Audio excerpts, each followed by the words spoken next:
सतनाम श्री वाहेगुरु, सतनाम श्री वाहेगुरु, सतनाम श्री वाहेगुरु, सतनाम श्री वाहेगुरु।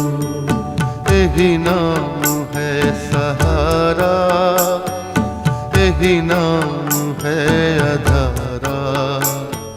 सतनाम श्री वाहेगुरु, सतनाम श्री वाहेगुरु, सतनाम श्री वाहेगुरु, सतनाम श्री वाहेगुरु। सतनाम श्री वाहेगुरु। यह एक सच्ची घटना है जो एक मेरे मित्र ने मेरे साथ साझा की और मेरे हृदय को प्रभु के लिए प्रेम, आस्था व विश्वास से अभिभूत कर दिया। एक लड़की थी जिसका श्री गुरु नानक साहब जी पर अटूट विश्वास था। वह तड़के सुबह 3 बजे उठकर स्नान आदि से निवृत्त हो नित्य नेम पाठ करती, रोज गुरुद्वारा साहब जाती, गुरु ग्रंथ साहब का प्रकाश भी करती, सहज पाठ करती। उसे बहुत सारी गुरबाणी कंठस्थ थी। घर का काम करते हुए भी गुरबाणी की कोई न कोई तुक हमेशा उसकी जुबान पर होती और गुरु जी को हमेशा अपने अंग संग मान आदर पूर्वक चुन्नी सदा सिर पर लगा कर रखती थी। जिदे अंग संग प्रभु है, ओनु फेर किस दा डर है। सतनाम श्री वाहेगुरु, सतनाम श्री वाहेगुरु, सतनाम श्री वाहेगुरु, सतनाम श्री वाहेगुरु, सतनाम श्री वाहेगुरु, सतनाम श्री वाहेगुरु। फिर कभी उसकी शादी हो गई। ससुराल जाकर भी उसने अपना नित्य नेम नहीं छोड़ा। रोज गुरुद्वारा साहब जाना, सेवा करनी, प्रकाश करना।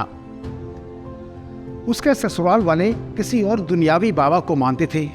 उनको बहू का इस तरह गुरु घर जाना बिल्कुल पसंद ना था।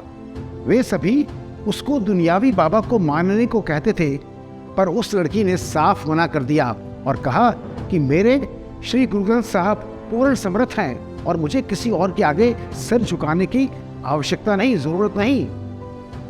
पर उसके ससुराल वाले कोई ना कोई बहाना ढूंढते कि किस तरह इसको नीचा दिखाएं। एक दिन ससुराल वालों ने कहा, अगर तेरे गुरु ग्रंथ साहब पूर्ण समर्थ हैं तो इस महीने की 31 तारीख तक वो आप चल कर के हमारे यहाँ आए, और अगर वो आ गए तो तुझे कभी भी गुरु घर जाने से नहीं रोकेंगे, और अगर नहीं आए तो तुम कभी भी गुरु घर नहीं जाओगी। उस लड़की को तो अपने गुरु महाराज पर पूर्ण रूप से विश्वास था। उसने शर्त मंजूर कर ली।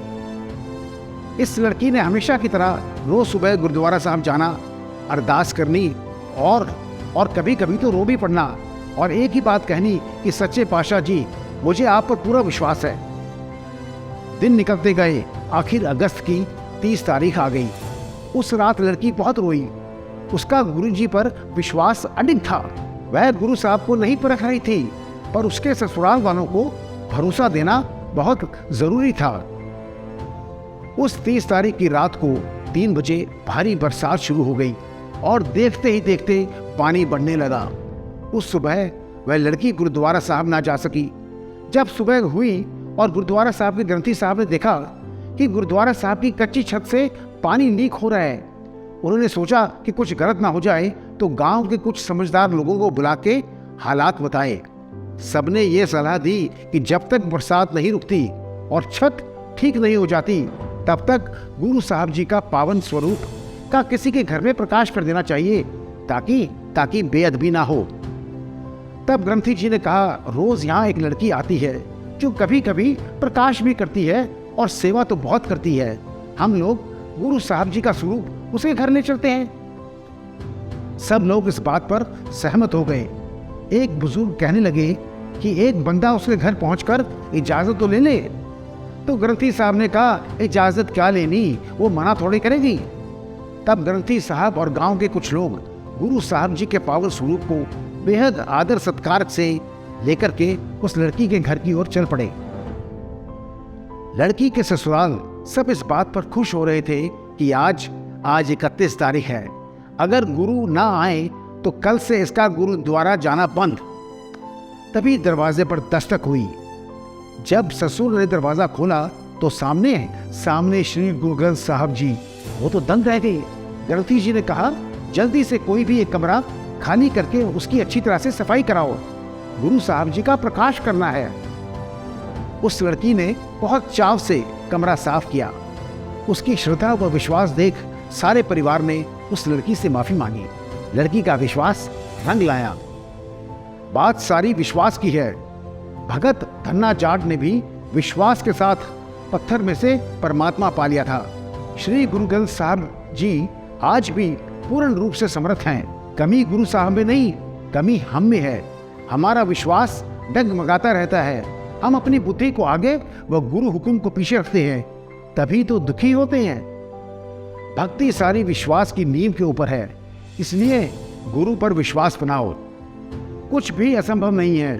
बस कभी शक ना करो कि क्या मेरा गुरु यह कर सकता है। नियत साफ रखो, विश्वास रखो कि हाँ, मेरे गुरु सब कुछ कर सकते हैं। विश्वास छोटे मोटे मतलब के लिए ना करना, अपितु दिल से प्रेम करना। सतनाम वाहे गुरु, सतनाम वाहे गुरु।